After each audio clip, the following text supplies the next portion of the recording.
The Basement Secret. John Miller was just an ordinary man.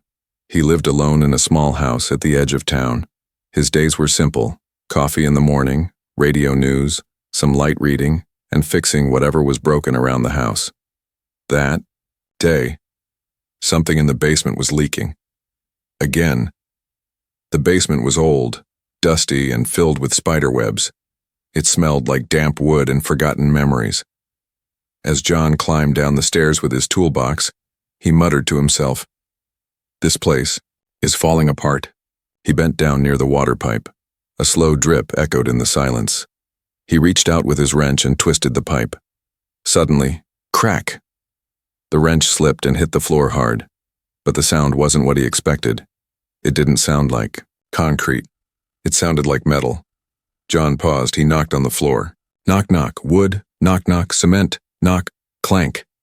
His heart skipped a beat. "What the hell?" he whispered. He cleared away the dust and noticed something strange. A square-shaped outline on the floor. Perfectly cut. No way this was part of the original basement design. He ran to the garage, grabbed a crowbar and started pulling at the edges. With a loud pop, the floor panel came off. Beneath it was a thick metal hatch, smooth, silver, and cold to the touch. It had no handle, no lock, just one strange symbol on it glowing faint blue. It looked like a spiral with small dots around it. John stared at it. This is some sci-fi movie stuff. His curiosity won over fear. He touched the symbol. Suddenly the hatch made a deep humming sound. Lights blinked on around the edges. A line appeared down the middle and slowly the hatch opened with a soft hiss. Cold fog spilled out. Inside was a pod. It looked like a coffin mixed with a spaceship part. Silver, glass, wires glowing with soft blue light. And inside the pod was a woman. Not just any woman. She was floating inside, eyes closed, skin pale but glowing slightly. Her hair shimmered like silver threads, and she wore a suit that looked nothing like anything John had ever seen. Tight, smooth, almost alive. Small symbols floated above her body inside the glass like a hologram. John's mouth hung open. "What the hell is this?" he whispered. He wasn't sure if he should run or get help, but his feet didn't move. His brain screamed, "This is dangerous," but his heart whispered, "She looks peaceful, harmless." He reached out again, hand shaking, and touched the glass. Hiss! The pod made a sudden loud noise. The glass began to slide open. Cold mist poured out and the temperature in the room dropped instantly. Lights flickered. John stumbled back, nearly falling over a bucket. Then, she opened her eyes. Bright, glowing, blue eyes. Not human. She gasped sharply as if breathing for the first time in years. Her eyes scanned the room, fast and sharp. Then they locked on John. Hi?" John said weakly, holding up both hands like a scared tourist. She didn't speak, but John heard something. Do not fear. It wasn't with her mouth. It was in his head. John blinked. Did you just speak in my brain?" She stepped out of the pod. Her feet touched the floor softly. The mist around her swirled like it respected her presence. She looked weak, like she had been sleeping a very long time. Then again she looked powerful, unnatural, otherworldly. I don't understand," John stammered, her voice again in his head. "Where am I? What cycle is this? Earth?"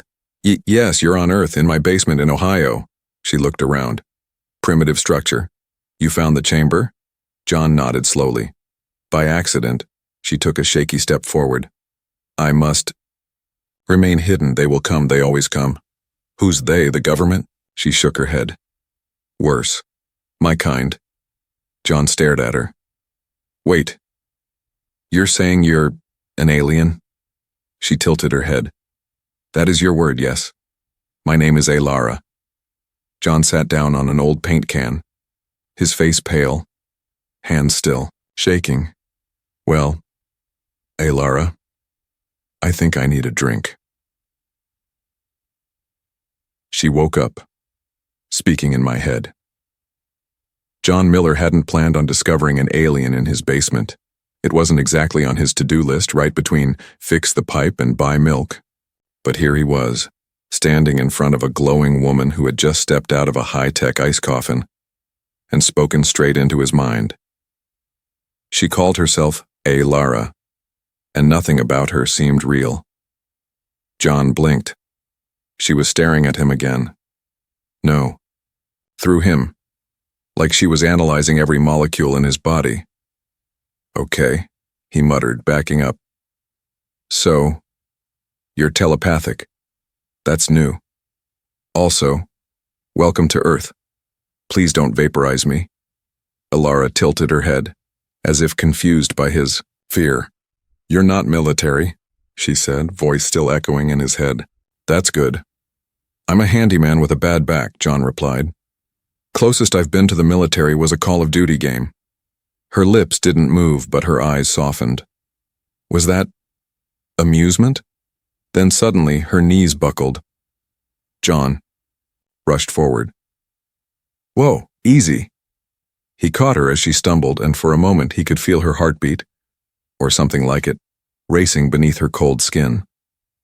Your stasis chamber, he said, guiding her to a dusty workbench. You've been in there a long time, huh? She nodded weakly. 1,000 rotations, maybe more. The system failed.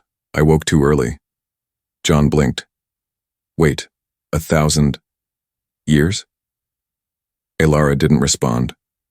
Her eyes drifted to the ceiling. You live on the surface? Yeah, most of us do, John said, still trying to keep the sarcasm from his voice. We like sunshine and pizza. She closed her eyes. Then they will find me faster. John paused. That sentence hit different. Who exactly are they? Alara didn't answer right away. Her hand reached toward the pod. A section of it opened, revealing a small black object the size of a remote. When she touched it, it lit up with alien symbols. A low humming sound filled the basement. John felt a headache coming on. The air around the device seemed heavier. She spoke again, this time out loud. Her voice was soft but clear. They are not from this galaxy, not anymore. John stared. So you're hiding from aliens. Who are hiding from even scarier aliens? Alara nodded. They are hunters. They cleanse worlds. They do not negotiate. They do not forgive. John scratched his head. Right. So, I've got space murderers heading to my house now? She didn't respond.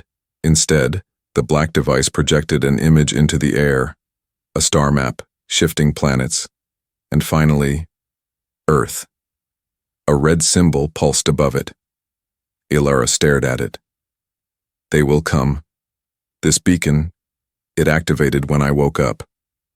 John felt a cold knot form in his stomach. Can we, unactivate it?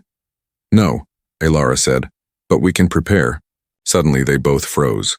A loud noise from upstairs. A footstep. John whispered, You didn't tell anyone else where your pod was, right? She gave him a look. I was frozen in time. Right. Dumb question. John crept upstairs quietly. The wooden steps creaked under his feet like they were trying to sell him out. When he reached the kitchen, he peered through the blinds. A black SUV was parked across the street. 2 men in suits stood on the sidewalk, pretending to look at their phones. But they weren't neighbors. They didn't belong, and one of them had just scanned his house with a strange-looking device. Oh no, John whispered. He rushed back downstairs. We have company. Alara was already standing, barely, clutching the black device to her chest. Her body was still recovering, but her mind was sharp. They are not here for you, she said. Gee, thanks. Comforting. Suddenly, a sharp buzz filled the air. The basement lights flickered, and John's TV in the other room turned on by itself. On the screen was static, then an image of Alara's face. A robotic voice said, Criminal located. Order 775 active. Terminate on sight. John's mouth fell open. What the hell? You've got your own wanted poster in my house? Alara closed her eyes. They found the signal. They will send drones first, then others. John sat down again. Okay. Breathe. Think. What's the plan? She looked at him. Do you have metal? He blinked. Metal? She walked over to his workbench and grabbed a few tools. Wire, copper, power source. Why? We make a shield, one they can't scan through. You're MacGyvering alien tech out of my extension cords? She gave a small nod. John exhaled. I'm going to need more coffee. They worked together in silence. Elara guided him, hands shaking but precise. They wrapped copper around a central core made from a car battery and old radio parts. As they connected the final wire, the YO device pulsed with light and sent a wave through the room. Everything electronic went dead. John looked at her. What was that? We are hidden. For now. He leaned against the wall, exhausted, and then she looked at him, her voice quieter than before. Thank you, John Miller. He looked at her, this strange woman from another world now hiding in his basement. He laughed nervously. Don't thank me yet. This is only Tuesday. What the government doesn't want you to know. John Miller never imagined his boring little life could explode so fast. Just 2 days ago, his biggest concern was a leaky pipe. Now he had a glowing alien woman in his basement, government-looking SUVs outside his house, and a constant voice in his head asking things like, what is peanut butter? Yes, Elara had questions. A lot of them. And John? He had no answers. Except, 1, keep her hidden at all costs. The next morning, John peeked through his kitchen blinds. The SUV was still there. 2 guys in suits, sunglasses, talking into earpieces. Real men in black energy. Subtle, John muttered. You might as well hold a sign that says, we're here for the alien. Downstairs, Elara sat in the corner, her body still recovering. But her mind? Laser sharp. She was fiddling with the black alien device again, the one that looked like it belonged in a Marvel movie. Lights blinked, symbols hovered, and something inside it pulsed like a heartbeat. They are scanning, she said without looking up. Your government is not the only one watching. Wait, our government's watching us too? John asked, heart skipping. Elara nodded.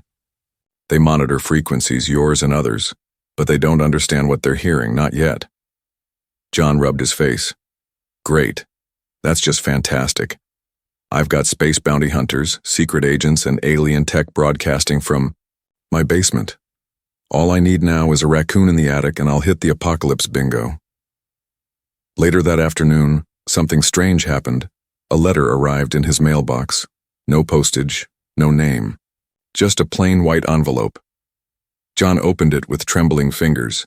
Inside was a photo. A grainy black and white shot of Elara's cryo-pod, taken from above, like a satellite or drone had snapped it. There was a note written in red ink. We know what you found. Do not trust her. She is not what she says. John's breath caught. He looked around. Nothing. Just trees, birds, wind. He rushed back inside and showed Elara the note. She stared at it for a long time, then said, very quietly, It has begun. That evening, the neighborhood power flickered. Not just his house, the entire block. John stood outside pretending to check the fuse box like a normal suburban guy. One of the suited men across the street walked up. Evening, sir, the man said with a fake smile. His sunglasses stayed on, even though it was 7:30 p.m. and cloudy. Hey, John replied casually. Lights acting up. The man nodded. Happening all over. Solar flare interference. John raised an eyebrow. Really thought that was a myth. The man paused. You ever notice anything unusual around here, Mr. Miller? John's heart thumped. Unusual like what? The agent leaned a little closer. Energy spikes. Strange lights, visitors? John laughed nervously. You mean like aliens? What is this, X-Files? The man smiled but didn't laugh. Just keep your eyes open." He walked back across the street without another word. John watched him go. Jaw clenched, he went straight back down to the basement. "Elara," he whispered. "They're sniffing around hard." Elara was sitting in the center of a glowing ring made from scrap metal and wires. The shield they built had grown stronger, more stable. But it wouldn't last forever. "We must move soon," she said. "They will not stop. They will come with weapons, and if they find me, they will erase everything around me." Erase, eliminate, cleanse, burn. "Jesus," John whispered. "They'll destroy my whole neighborhood just to stop you?" She looked up. Her eyes glowed faintly. They've done it before. That night, things got worse. John was trying to get some sleep, but he kept hearing something in the walls. Not rats, not creaking wood, buzzing. He checked the attic. Nothing. He checked the basement. Nothing. Then he noticed the light under his shed in the backyard. It wasn't on. It was glowing. John grabbed a flashlight and quietly tiptoed outside. When he opened the shed, he gasped. Inside was a small metallic object, floating in the air, spinning slowly.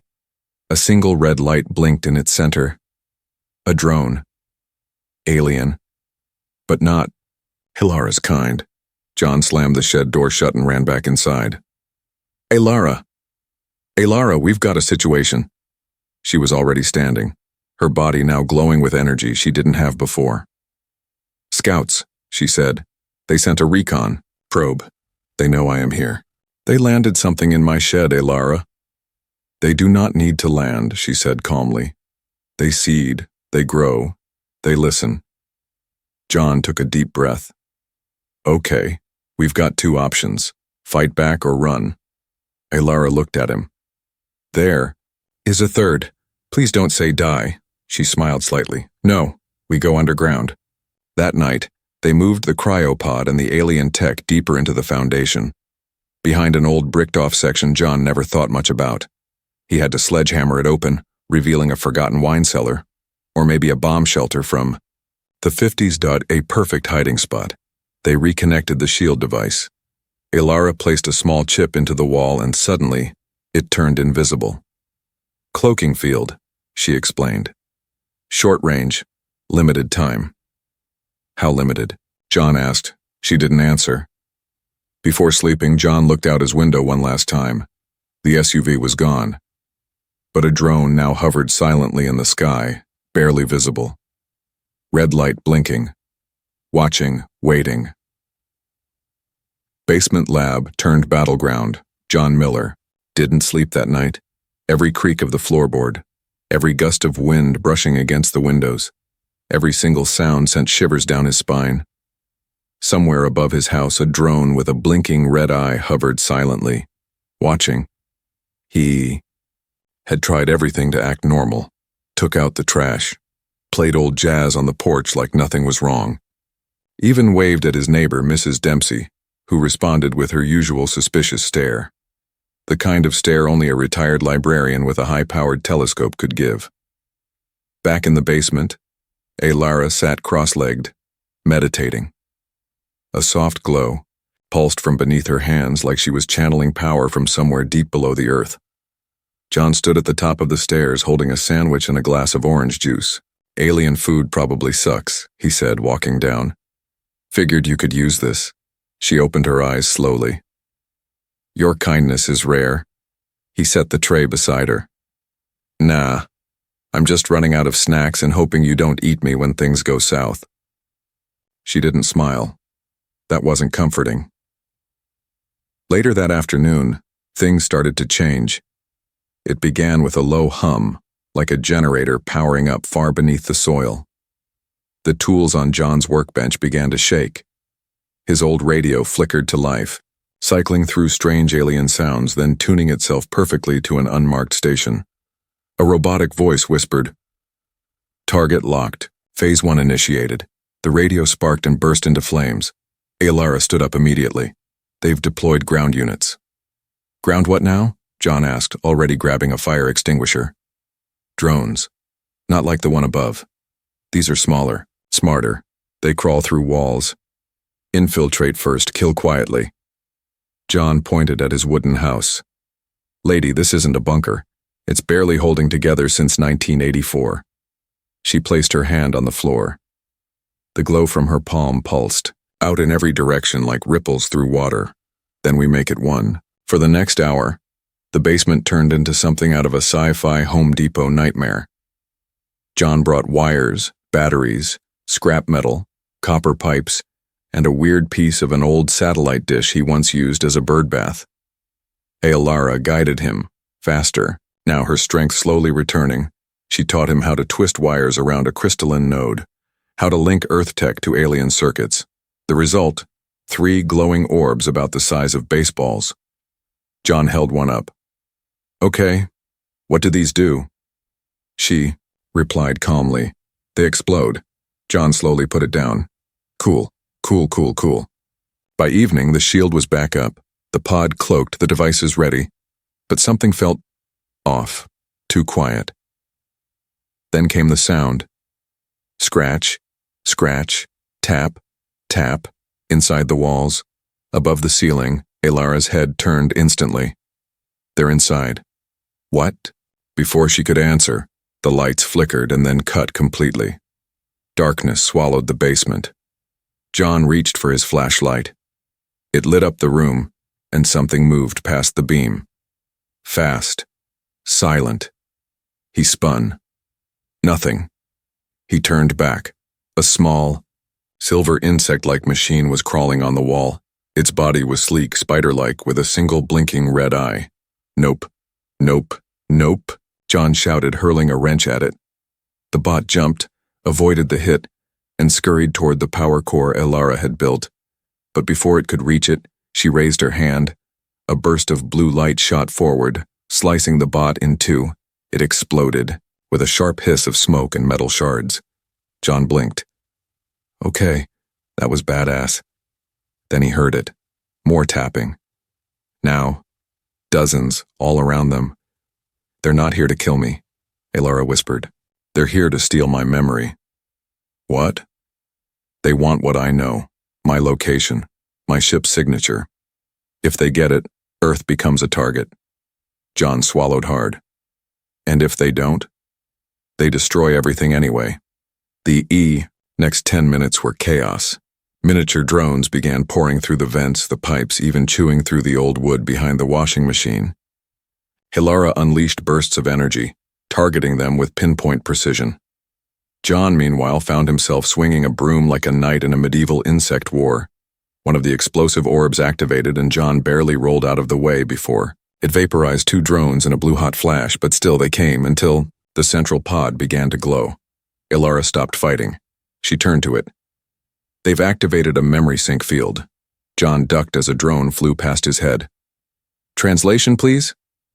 If they finish the link, they'll extract my location, history. They'll know about Earth, about everything. John stared at her. So how do we stop it? She looked at him, pain behind her glowing eyes. We destroy the pod. Silence. John blinked. Wait, that pod? The one you were sleeping in? The one that woke you up? Yes. He looked at the sleek alien machine that had become the center of all this madness.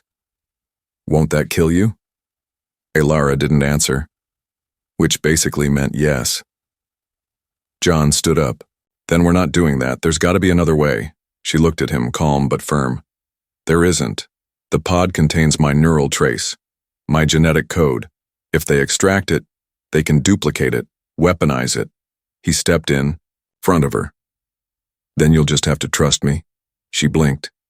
Why? Because this is my planet, my house, my basement. And damn it, I just fixed that pipe.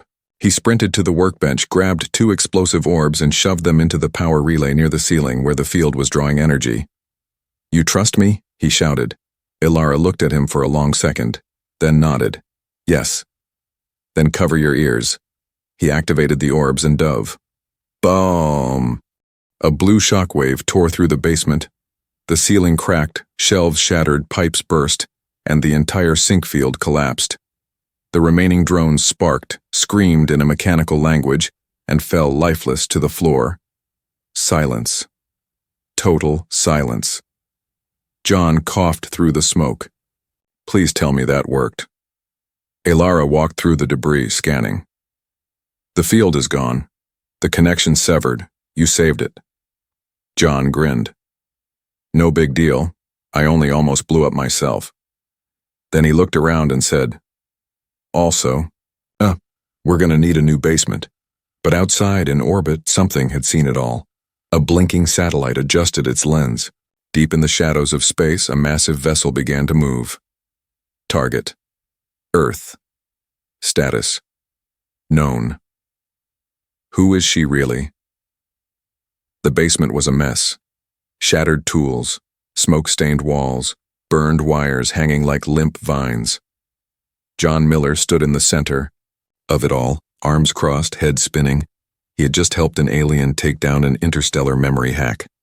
Using 2 makeshift plasma grenades, half a lawnmower engine, and a bucket of leftover copper wire.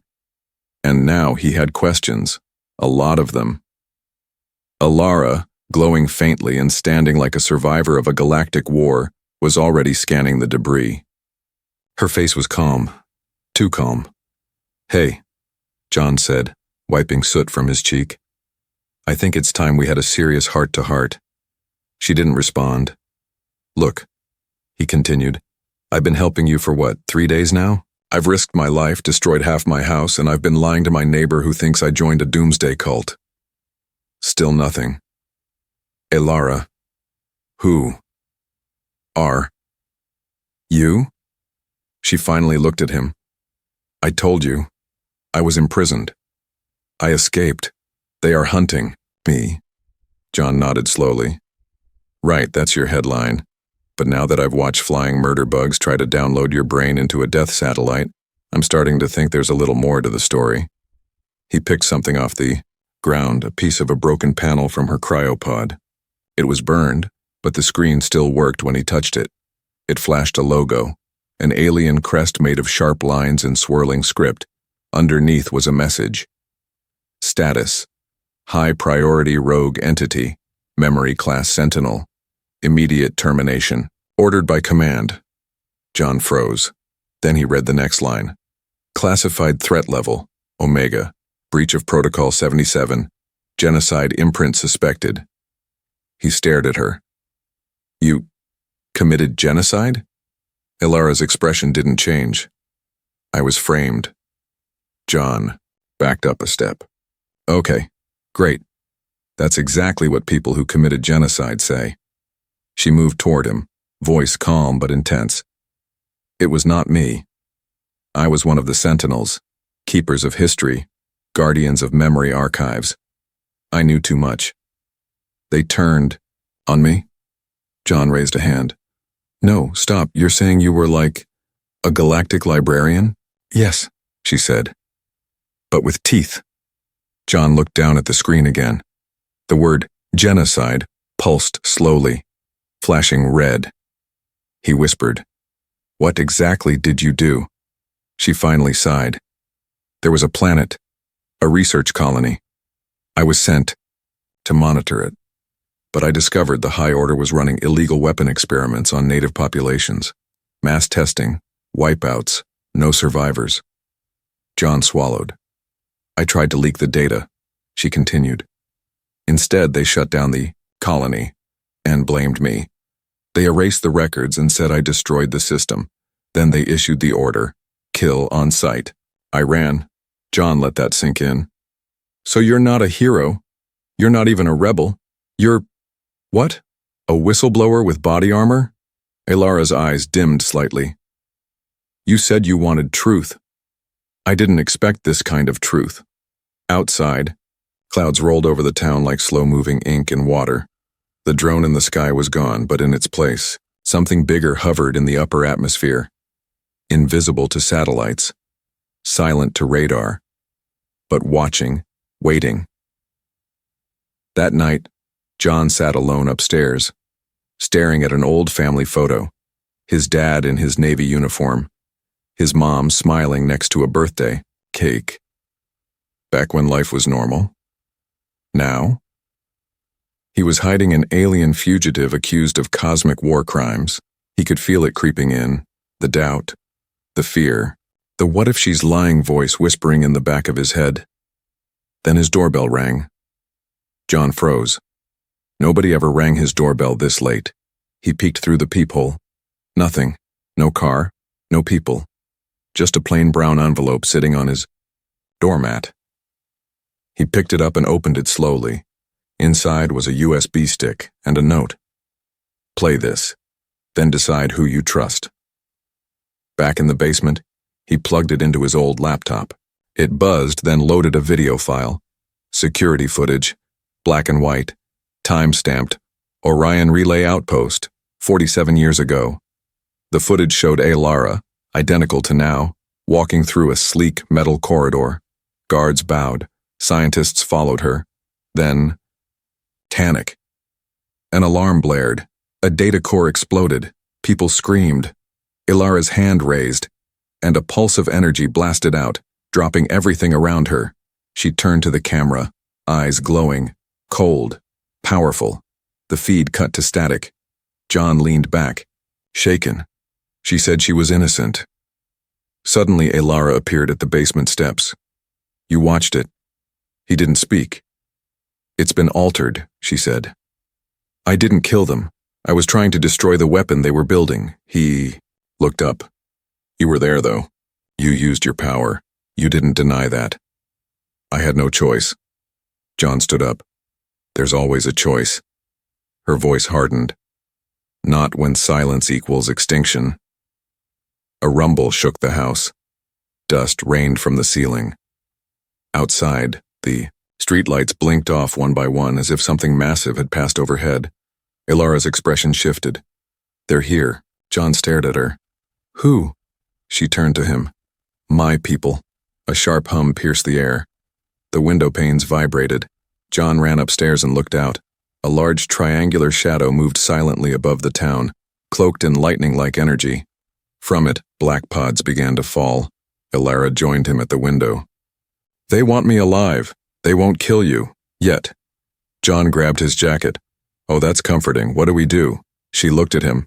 You choose. He frowned. Choose what? If you believe I'm innocent, we fight. If not, you give me to them. He stared at her, then out at the sky. The first pod hit the street, crushing a car with a flash of red light. Earth's first line of defense. John Miller never thought he'd be the first person Earth called on in a war against interstellar enforcers, mostly because no one had called him. At all. He was just in the way. And now, standing in the shattered doorway of his suburban home, he watched as the first alien drop pod slammed into the street, crushing a neighbor's Honda Civic and sending up a small shockwave that cracked the sidewalk like glass. Ilara stood beside him silent, glowing faintly in the darkness. You said they want you alive, John said. What about me? She turned her eyes toward him. They'll assume you're infected. John blinked. I'm sorry. Infected? Exposed, tainted, compromised. You helped me. You held information. That makes you a liability. Oh, perfect, John muttered. That's exactly how my last job fired me. The second pod landed 4 blocks away. Then a third. Black smoke curled into the sky. Sirens began to wail in the distance. And then just stopped. Lights across. The neighborhood shut off all at once. Cell towers dropped. Phones froze. A black digital silence MP. John stared at the flickering sky. They're isolating the town.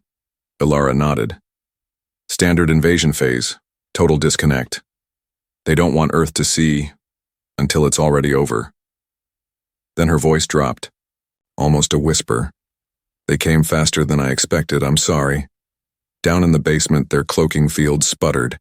The power surge from the drone attack had damaged the core. The system wouldn't hold for long. We need to move, Ilara said. Now. To where? John asked. The Starbucks down the road? I think it's closed due to planetary invasion. She looked at the scattered alien parts on the workbench. the ones they had used to build bombs, shields, and fried half his fuses. Then her eyes landed on a strange silver sphere the size of a grapefruit. "What is that?" John asked. She lifted it gently. "A pulse chamber, part of my ship's internal AI system." "Cool. Can it call a cab?" "No," she said. "But if we link it to the Earth tech we've been scavenging, it can build something else." John narrowed his eyes. "Like what?" She turned to him. "Armor." In the next 2 hours, they did the impossible. With drone parts, scrap tools, and alien wiring, Alara and John built a makeshift exoframe, not sleek, not pretty, but powerful. Lightweight plating across the chest, neural boosters in the gloves, and a core in the back powered by a volatile energy cell Alara said might explode. Probably not fatally. Probably. John slipped the gauntlets on and flexed his fingers. The HUD flickered to life in his vision. "Okay," he said. "Now I feel like the budget version of Iron Man." "Less iron," Alara said. "More duct tape." Outside, the first soldiers had landed. They weren't what John expected. No, green skin, no bug eyes, just tall humanoid beings wrapped in sharp angular armor, their faces covered by black masks with 3 red eyes that flickered like traffic lights. They moved in perfect synchronization. No wasted motion, no noise. They weren't looking for a fight. They were looking for her. John watched from the attic window as the first wave moved down the street. One of them pointed a 3-pronged device at a house. A low pulse emitted, then the house, simply disintegrated. No fire, no rubble, just gone. John backed away from the window, heart racing. They're not playing games. They never do, Alara said, standing beside him. Her eyes were glowing brighter now, steady, focused, her body humming with stored power. John looked at her. "You're going to face them, aren't you?" "I have to." He hesitated. "Are you sure you're not leading them here?" That made her stop. "I've done terrible things," she said softly. "I lied. I ran. I used people. But I didn't destroy those colonies. I tried to save them." John stared at her. "Then let's make sure Earth doesn't become the next one." They moved together into the front yard. Alara stepped forward, unarmed, glowing like a star barely contained in human form. John stood behind her, armor clicking into place. The lead enforcer stepped from the shadows. His voice was processed, cold and robotic. "Alara, Sentinel class, you are ordered to surrender." She didn't flinch. "This world is not yours. Leave. You are infected. This planet is unregistered. Purge protocol authorized." Then, the enforcer looked directly at John. "Human, move aside. You are irrelevant." John smirked under his helmet. "That's what my ex said." She was wrong too. The enforcer raised a weapon, sleek, humming with dark energy. John raised his gauntlet. It locked into place with a click hiss, and for the first time, he felt ready. "You want her? You go through me." The street erupted into chaos. Alien, fire streaked toward them.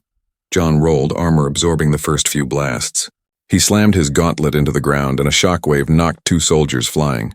Alara moved like lightning, twisting through the air, her palms glowing, firing precise energy bursts that melted armor and disarmed drones mid-flight. But they kept coming. John dove behind a car, panting. "Hey, do we have a plan B?" Alara spun, launching a blast that shattered a pod mid-drop. "Yes, but it requires you buying me 2 more minutes." He groaned. "Fine. But you owe me one really good alien pizza after this." He charged forward, armor flaring, tackling the lead enforcer into a parked truck. The 2 went tumbling, crashing through metal and sparks. "You're not welcome here," John growled. The enforcer's mask cracked, revealing not a face, but wires. John froze. "Wait, you're not alive." Meanwhile, Alara activated her last device, a hidden crystal core she'd embedded in the house days ago. It sent a signal deep into space, a message: "Invasion on Earth, friendly contact confirmed. AI unit compromised, backup required."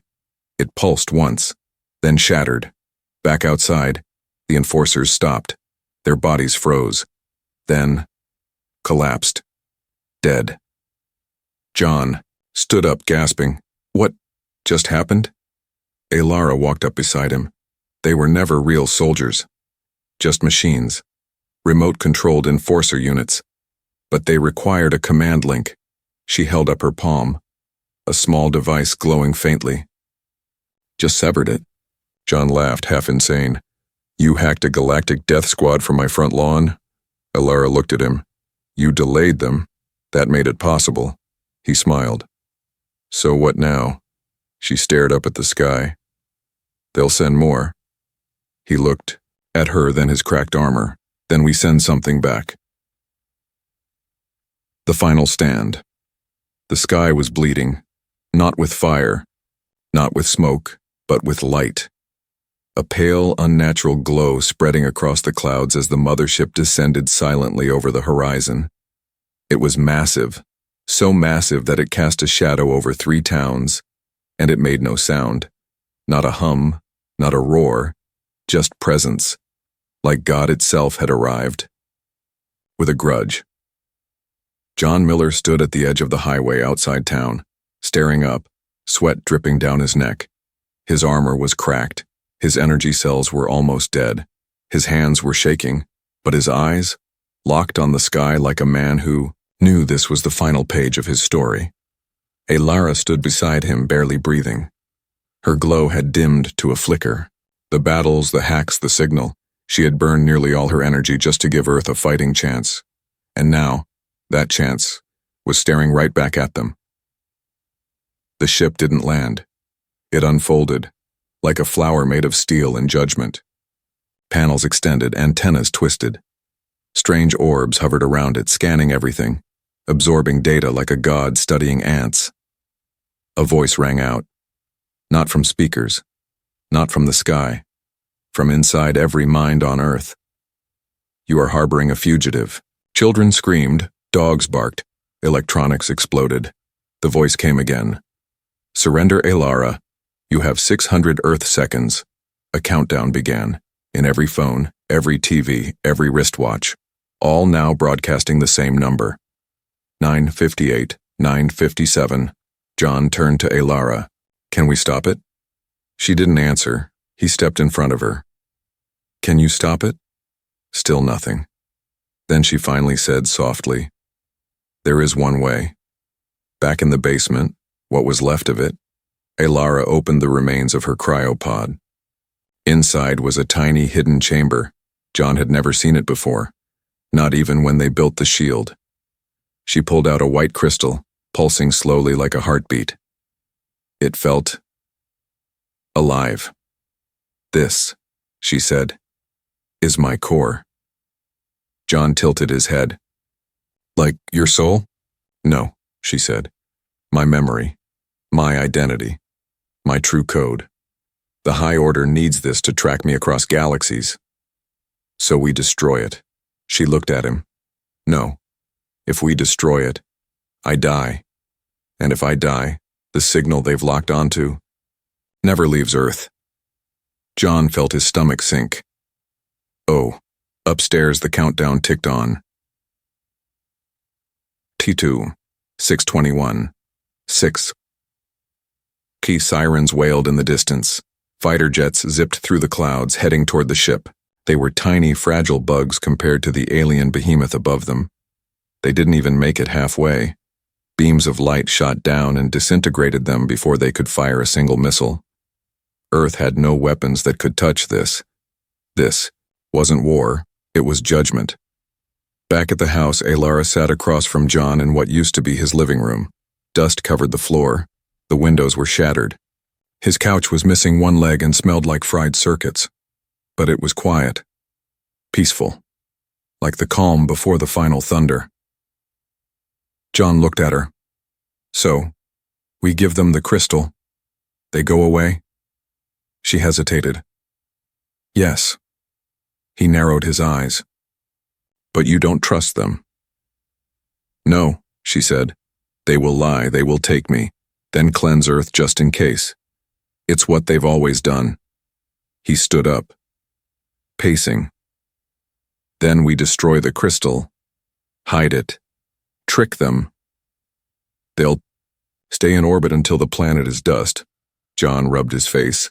There's got to be another way. Elara stood now too. She walked up to him and placed the crystal in his hands. It must go back to the stars, she said.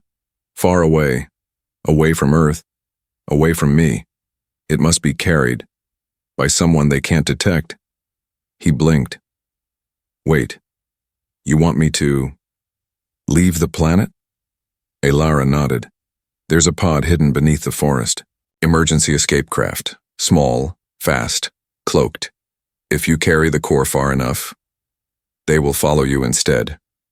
John just stared at her, then said the most human thing possible. Do I get snacks? 3, 5, 3, 04. 3. John ran. Elara guided him through the woods behind his house, stumbling but pushing forward. Every few steps she stopped to recharge the cloak around them, masking their movement from the sky. And then, deep beneath a dead tree, they found it. A silver, smooth pod, no larger than a pickup truck. Alien symbols lit up as Elara placed her palm on the side. The door slid open. Inside, a single seat, controls, shields, autopilot. She handed him the crystal. It's linked to me. It's why they're here. He swallowed. So what happens if I fly far enough? They'll chase the signal. They'll follow the code. And they'll believe I'm with you. John climbed inside. And what happens to you? Elara looked up at the sky. I'll be erased. 10-1-09-108. The countdown was almost over. The pod hummed to life. John felt his heart pounding in his ears. So this is the part where I become a space fugitive? You become a decoy, she said. Same thing, different genre. She smiled faintly. He reached out, held her hand. Thanks for not turning me into space goo that first day. Thanks for the sandwich, she replied. Then she stepped back. The door closed. The pod began to rise. From the ship above, a new voice thundered. Signal has moved. Tracing anomaly. Pursuing secondary vector. The mothership shifted then like a great beast with a scent in its nose. It left. Straight up. Vanishing into the void. Chasing the only thing it cared about. The crystal. Back on Earth, Elara collapsed to her knees. Her glow flickered one last time and went dark. 3 months later, a small town in Ohio slowly rebuilt. People said it was a freak storm. Some kind of government experiment gone wrong. There were whispers of lights, shadows, strange soldiers that vanished. But no one remembered the countdown, or the voice, or the ship. Except one man, floating through the cold dark of space in a stolen escape pod, clutching a crystal and smiling as the stars moved around him. John Miller, Earth's handyman turned hero, had become the universe's most wanted distraction, and he'd do it again in a heartbeat.